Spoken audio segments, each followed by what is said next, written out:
Je mets tout dans les couilles, moi. Voilà. Dès que j'ai ouvert la bouche, le ciel s'est assombri. On a lancé les Dotense, je suis entouré de sales zombies. Adepte du multiclonage, dans le rap y'a que des pâles copies. J'arrive comme une invocation, j'atterris là, j'ai pas compris.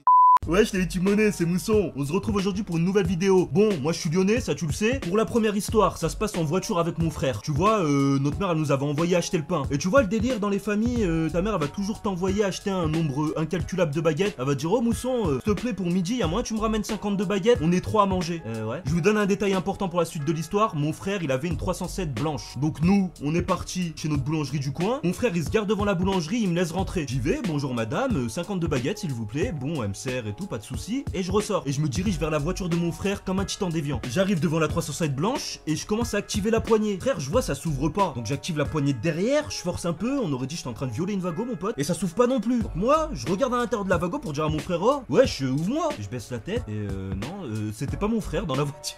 Ouais, t'as bien compris, je me suis trompé de Vago, sa mère. Mais c'est pas ça le plus humiliant dans l'histoire. C'est que bon, ok, je me trompe de Vago, je fais un petit geste, en gros, pardon, et je me dirige vers la bonne Vago. Mon frère, il était plié en quatre de rire. Mais après moi, frère, je pouvais pas deviner qu'il y avait la même Vago qui allait s'installer juste à côté de celle de mon frère à la sortie de la boulangerie, on est d'accord. Par contre, mon frère il était plié en quatre de rire. Le pélo aussi qui avait la Vago en face, pareil, éclaté de rire. Les deux ils commencent à se regarder comme les chauffeurs du T2 quand ils se croisent, tu vois, en mode ils sont complices et tout. Et là il commence à rigoler sa mère. Il était cher content le pélo. Et mon frère il commence à rigoler aussi, ça se tape des barres sur ma gueule normal devant moi. T'as le pélo qui est à l'autre Vago, il me regarde et me dit, pouah tu t'es trompé de Vago, la hèche et tout. Et mon frère normal il lui répond quoi? Mais ouais mais laisse-le, c'est un abruti ce pélo, il se trompe pour rien. Et ils commencent à rigoler ensemble. Oh les deux ils étaient en train de se taper des barres sur ma gueule. C'était de la merde, on aurait dit un rap contender mon pote. Sauf que j'avais pas le droit à la parole. Moi j'étais désemparé. Je suis là, je les regarde, ils sont en train de se moquer de moi. Et je les regarde en mode ouais c'est moi le con, ouais je me suis trompé. La honte totale mon pote. On passe à la deuxième anecdote. Si t'es encore là à ce stade de la vidéo, je t'invite à liker, à t'abonner pour soutenir la chaîne et à activer la cloche. Pour cette deuxième histoire, je vais te raconter une anecdote où j'ai failli en venir en main. Parce que derrière ce regard fragile, je suis une vraie brute épaisse mon pote. Bon là tu te dis je suis pas du tout crédible. Mais écoute l'histoire, je le serai encore moins après.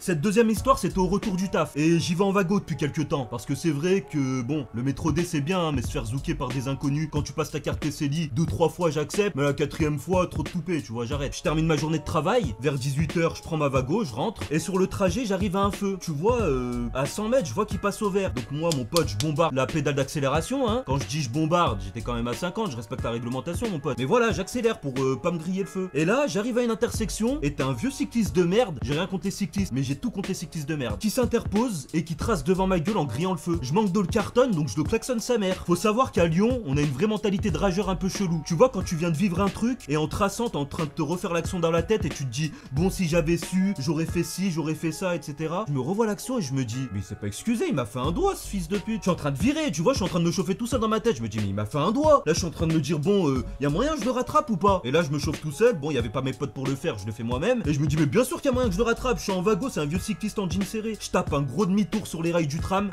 sécurité routière, à jamais refaire, ou alors tu regardes ton angle mort, tu mets ton clignotant, etc. Ok. J'arrive alors à sa hauteur, tu vois, je m'interpose comme dans les films américains, dès que les decks ils arrivent pour interpeller un pélo qui vend de la drogue, presque je le cartonne, tu vois, il sursaute. Là je lui dis bon, quand t'as grillé ton feu, c'est à qui que tu faisais des doigts la putain de ta mère? Il me regarde et il me dit quoi? Je parlais à toi, t'as un problème? Et là je suis resté sur le cul, je vous mens pas, hein, j'ai été choqué. Moi il me dit je parlais à toi, t'as un problème? Je lui ai dit non pas du tout. Bonne continuation. J'ai bégayé un peu parce que tu vois, moi en général, j'ai l'habitude de mettre un petit coup de pression sans en venir aux mains ni rien. Et derrière la personne elle comprend, elle ferme sa gueule, elle trace sa route. Qu'est-ce que t'as dit? T'es sourd ou quoi? Il est fou lui, tu sais qui je suis? Marche encore sur mes chaussures et moi je te montrerai qui je suis. Moi faut pas me chercher, je suis de bitch time mon pote. Si je ramène les gars du quartier ça va chauffer.